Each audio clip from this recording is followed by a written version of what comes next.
오늘 이제 여러분이 마지막 시간이 됐습니다. 여기까지 고생을 하셨는데 이제 결실의 시간이 점점 다가온 것 같습니다. 자, 이제 마지막 시간인데 여러분이 종합적으로 정리하는 측면에서 좀 생각을 해주시고 그 조사 방법론은 좀 다른 과목에 비해서 어렵다 싶다? 네, 굉장히 쉬운 부분이다. 왜냐하면 다른 영역은 굉장히 그저 그 주관적인 이런 부분이 많이 있지만 이 조사 방법은 수학적인 그런 측면에 비교가 된다고 하면 좀 명확하게 이론적 근거, 그저 그 틀이 정해져 있는 부분이기 때문에 그 생소한 개념 때문에 어렵지 그 개념만 명확하게 이해하고 외워두시면은 다른 그 과목들보다 쉽게 문제를 풀어나갈 수 있다라는 측면에서 좀 이해를 하시면 되겠습니다. 그래서 오늘 아쉬운 시간이지만 여러분이 여기까지 배운 거를 종합적으로 잘 정리를 해가지고 시험에서 좋은 성적을 받기를 바랍니다. 자, 우리가 이제 이 13장에서는 이제 질적 연구 방법론, 자, 그 종합적인 정리적인 측면에서 얘기가 된다고 하면, 자, 이 조사 방법론, 그죠? 조사 방법론.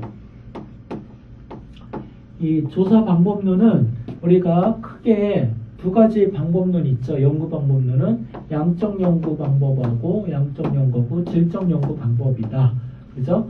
자, 그래서 그 우리가 조사 방법론 대부분 배우는 거는 대부분 뭐에 해당된다? 양적 연구라고 했죠. 그래서 뭐 여러 가지 그 설문지 만드는 그 타당도, 신뢰도, 척도 이런 것들이 다 이 양적 연구의 그 자료 수집을 하기 위한 이런 그 데이터들이다라는 측면에서 우리가 양적 연구를 배웠습니다.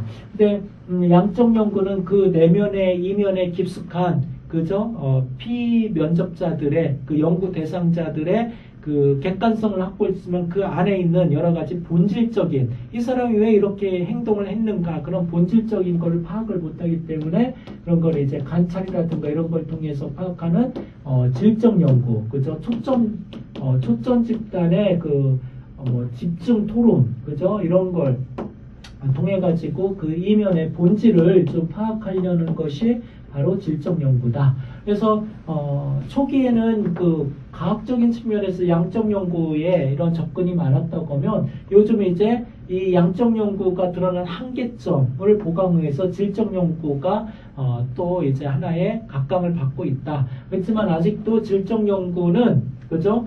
굉장히 주관적인 판단, 그죠? 이런 본질적을 파악하기 때문에 연구자의 주관성이 굉장히 많이 개입돼 있다. 이게 참 그렇죠. 그래서 아직도 양적 연구자는 이 주관성이란 이런 것 문제 때문에 질적 연구를 연구 방법론으로 그렇게 그 뭐라고 할까요? 받아들이질 못하고 있습니다. 근데 어쨌든 양적 연구도 그런 이제 문제와 한계점을 가지고 있기 때문에 요즘은 또 이것들을 같이 통합해서 연구하려고 하는 이런 측면에 접근돼 있다. 근데 이것도 문제가 있어요. 자, 이 두 가지를 한 현상을 가지고 양적 연구와 질적 연구를 같이 연구한다고 하면 같은 흐름으로 연구 결과가 나왔던 문제가 아닌데 반대 방향으로 나왔다. 그러면 또 어떻게 돼요? 굉장히 문제가 될 수가 있죠. 그래서 저도 이제 주로 이제 양적 연구를 많이 하지만 질적 연구도 해봤어요. 우리가 오늘 배우고자 하는 그죠? 근거 이론을 통해서 하고 이거는 주로 SPSS 통계 기법을 통해서 뭐 에이모스라든가 이런 걸 통해서 하고 있는데 이 두 가지를 같이 해가지고 통합해서 해본 논문도 있습니다. 그래서 제가 쓴 논문들을 쭉 보면은 이 세 가지를 다 한번 쭉 해봤는데 그래도 가장 그 손쉽게 제가 하는 방법이 이제 양적 연구 방법이다.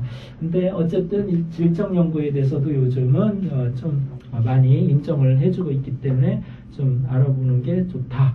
그래서 여기 보면은 시험에 나오는 게 질적하고 양적 연구의 상호 장단점 비교를 좀 이해를 하시면은 뭐 얼마든지 시험에서 여러분이 능히 풀 수가 있습니다. 그래서 이 질적 연구는 이론은 주로 이거는 실증주의, 그죠? 검증 이거를 검증 가능하느냐 가설을 세우고 그 가설이 어떻게 검증할 수 있느냐, 실증주의적인 측면이 강하죠. 그래서 논리라든가 실증 이런 측면에서 우리가 얘기를 한다 보면 이 질적 연구는 그죠, 해석적인 측면, 현상학, 그죠, 본질을 파악하고자 하는 이런 현상학 이런 쪽에 그 부분, 변증법 같은 쪽으로 어떤 연구를 해나가는 것들이 바로 질적 연구다. 그죠? 그리고 이런 그 접근 방법은, 양적 연구는 이제 우리가 기납법이죠.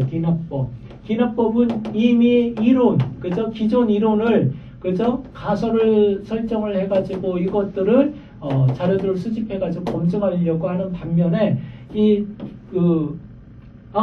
양적 연구는 연역법이죠. 죄송합니다. 연역법.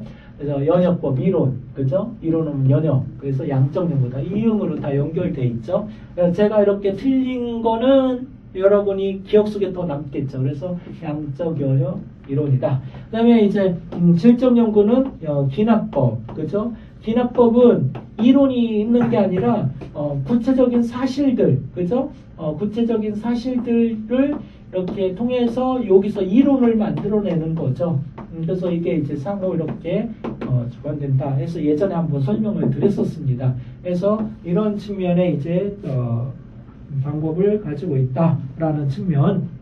그래서 이런 것들은 질적 연구는 분석을 의미라든가 개념 구성이라든가 이런 측면에서 어떤 파악을 통해 가지고 분석을 한다고 하면은, 여기는 이제 통계적 기법, 그죠? 수치라든가 평균이라든가 어떤 측정이라든가 이런 걸 통해서 우리가 양적 연구를 분석하는 것들이다라는 측면에서 이런 부분에서 우리가 질적 양적 연구의 비교점. 그래서 364쪽 보면은 굉장히 많은 내용으로 쭉 비교가 되어 있습니다. 그래서 여러분이 이런 측면에서 좀 정확하게 이해를 하시면 되겠습니다. 너무나도 질적 연구와 양적 연구 명확하게 구분이 되기 때문에 어려움은 없을 거예요. 그래서 쭉 보시면 여기까지 제가 수업하고 설명했던 내용들이 쭉 여기서 구분이 돼서 이해를 하실 수가 있습니다. 자, 그리고 질적 연구의 종류. 자, 질적 연구의 종류는 이제 근거 이론, 현실 기반 이론이라고 합니다. 그래서 근거 이론은 글레이저와 스트라우스가 개발한 건데요. 자, 이 근거 이론은, 자, 양적 연구를 하는데 이 양적 연구의 그 보완을 이제 질적 연구를 하는 거죠. 근데 양적 연구자들이 질적 연구는 너무 주관적이기 때문에 사례를 통해서, 그죠?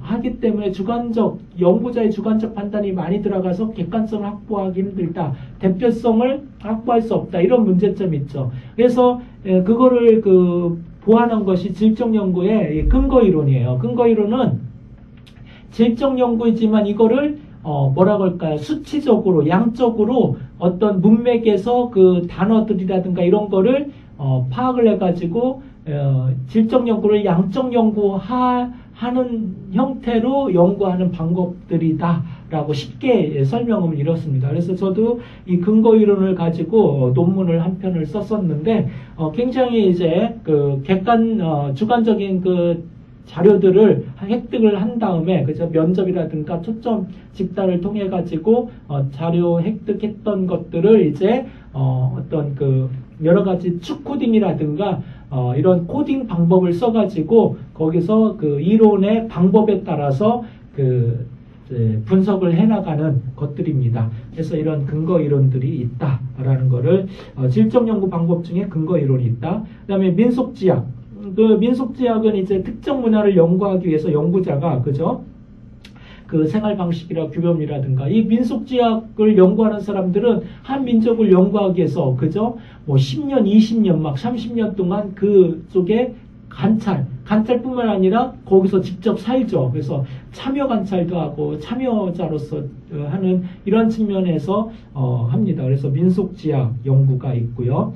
그 다음에 이 현상학 보면 이제 본질, 저 사람이 왜 저런 행동을 했는가, 우리가 설문지를 보면 객관적으로 뿐이 너는 무슨 행동을 몇 회 했는가 이런 식으로 이제 파악을 해가지고 문제를 찾아내려고 한다고 하면 이 현상학이라는 건 그 사람이 경험한 그게 왜 그런가 하는 본질을 찾으려고 하는 게 이 현상학적이라고 볼 수가 있습니다. 그래서 이런 부분에서 우리가 수가 있고, 그 다음에 이제 사례 연구, 질적연구의 대표적인 게 이제 사례 연구라고 볼 수가 있습니다. 그리고 이 사례 연구는 다각적이고 예, 그 종합적인 심층적인 분석 방법, 그래서 사회복지에서 많이 쓰고 있는 게 바로 사례 연구죠. 그래서 이런 측면에 이제 종류가 질적 연구의 그 연구 방법론이다. 그래서 이런 근거 이론, 민속지역 현상학, 사례 연구, 사례 조사 나오면은 다 무슨 방법? 질적이다. 설문지, 뭐 통계 이렇게 하면은 양적 연구다. 그래서 이거를 명확하게 이해를 하셔야 이제 시험에 정확하게 구별을 해서 할 수가 있습니다. 그리고 우리가 질적 연구의 자리 수집 늘 계속 배웠죠. 저번에도 배웠고 자리 수집하는데 관찰. 주로 이제 질적 연구 관찰, 심층 면접, 포커스 집단이라고 해야죠. 저번 시간에 배웠습니다. 다 연결되어 있는 내용들이죠. 심층 면접, 포커스 집단을 통해 가지고 자료들을 획득하고 있습니다.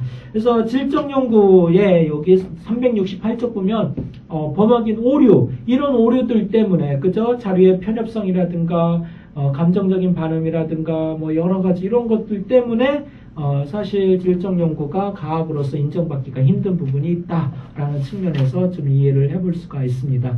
그래서 질적 연구와 이 양적 연구의 이 장단점을 명확하게 이해하는 것이 이것만 명확하게 지금 설명드린 것만 이해하시면은 얼마든지 여기서 나오는 문제들은 뭐 많이도 안 나와요. 한 문제, 두 문제 나오는 것들 100% 맞출 수 있다라는 측면에서 좀 이걸 끝으로 좀 대단원의 시간을 마치도록 하겠습니다.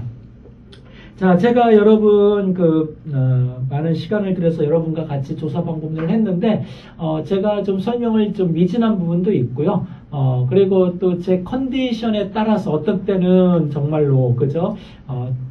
명확하게 설명을 드렸는데 어떤 때는 또 컨디션이 좀 나쁘고 이럴 때는 머릿속에 생각나는 알고는 있지만 그게 말로 표현이 되는 거는 또 별개 문제더라고요. 그래서 잘 설명도 안 된 부분도 있을 거고 부족한 부분도 있고 있으면은 언제든지 저에게 그 게시판이라든가 이런 여러 가지 메일 이런 걸 통해서 직접 전하셔도 자세하게 또 설명을 드리도록 하겠습니다. 그래서 이해가 안 가는 문제라든가 이런 게 있으면 전화를 주시면 신속히 답변을 드리도록 하겠습니다. 그리고 다음에는 여러분이 다 시험에 합격하셔서 사회복지 현장에서 저하고 또 대면하고 같이 사회복지사로서 사회복지가 어떻게 발전할까 미래적인 측면에서 이렇게 논의할 수 있는 그런 기회들이 현장에서 좀 접하면서 가졌으면 좋겠습니다.